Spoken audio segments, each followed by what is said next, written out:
தெரியாது, பாரம்பரியம் தெரியாது, வேதம் தெரியாது, ஒன்றுமே தெரியாது. அவன் சொல்லுகிறான், நீங்கள் அறிந்து கொள்ளுங்கள். நன்றாக கவனிக்க வேண்டும். உங்களை பார்த்து அறிந்து கொண்டு நான் சொல்வேனேயானால் முதலாவது நான் அறிந்து கொள்ள வேண்டும். நான் அறியாத ஒன்றை நீங்கள் அறிய முடியாது. புரிந்தால் ஆமென் சொல்லுங்க. நான் புரிந்து கொண்டாதான் உங்களுக்கு புரிய வைக்க முடியும்.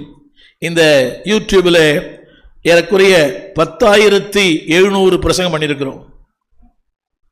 10,700 10,700 மெசேஜஸ். உனக்கு நீங்க புரிஞ்சுக்கணும். முதலாவது அது எனக்கு புரியணும். எனக்கு புரிஞ்சாதான் அந்த 10,700 பிரசங்கத்தை நான் யூடியூப்ல பதிவேற்றம் செய்ய முடியும். ஒன்று தெரியுமா? அதை கேட்கிறவர்கள் என்னை விட ஞானம் உள்ளவர்கள், என்னை விட படித்தவர்கள், என்னை விட மிகுந்த பின்னணியில் வந்தவர்கள், என்னை விட மிகப்பெரிய இறையர் பட்டங்களை பெற்றவர்கள். அப்படியானால் அவர்களுக்கு நான் புரிய வைக்க வேண்டுமானால் அதை நான் புரிந்து கொள்ள வேண்டும். பேதுரு சொல்லுகிறான், நீங்கள் அறிந்து கொள்ளுங்கள். என்னங்க? ரெண்டாவது சொல்ல, என் வார்த்தைக்கு செவி கொடுங்கள். கொஞ்சம் யோசித்து பார்க்குங்க. ஒரு மீனவன், படிப்பறியாதவன் யாரை பார்த்து சொல்லுகிறார்? படித்த மேதாவிகள், பரிசேயன், வேதபாரகர்கள், அங்கிருக்கிற மிகப்பெரிய நியாய சாஸ்திரிகள், பரம்பரையாக யெகோவா தேவனை ஆராதிக்கிறவர்கள். அவளுக்கு யெகோவா தெரியும், வேதம் தெரியும், வேதத்தினுடைய பின்னணி தெரியும், அவருடைய பாரம்பரியம் தெரியும். ஆனா பாரம்பரியமே தெரியாத ஒருவன் சொல்லுகிறான், நீங்கள் எனக்கு செவி கொடுங்கள். அது எப்படி இருக்கும் தெரியுமா?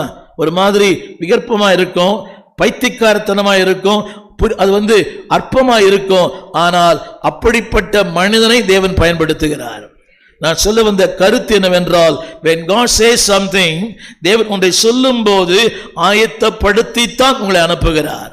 எனவேதான் கிதியோனிடத்தில் சொன்னாரு, உன்னை அனுப்புகிறவர் நான் அல்லவா? அவன் சொன்னான், முடியாத ஆண்டவரே. மோசே கூட, நான் மந்தனாவு, திக்குவாயி, என்ன ஜனங்க நம்ப மாட்டாங்க, உலகத்துக்கே தெரியும் நான் ஒரு கொலைகாரன், ஊருக்கே தெரியும் நான் ஒரு கொலைகாரன், என்னை எப்படி அவனை நம்புவாங்க? தேவன் சொல்றாரு, அது உண்மைதான், ஆனால் அந்த உண்மைகளையே நான் பொய்யாக்கி உன்னை பயன்படுத்துவேன். என்னை நம்பார்கள் என்று சொல்லுகிற வார்த்தைக்கு அர்த்தம் தெரியுமா? நான் இந்த நம்பார்கள் என்ற வார்த்தைக்கு அர்த்தம் என்னவென்றால், நான் கொலைகாரன் என்பது ஊருக்கே தெரியும், ஊருக்கே தெரியும்.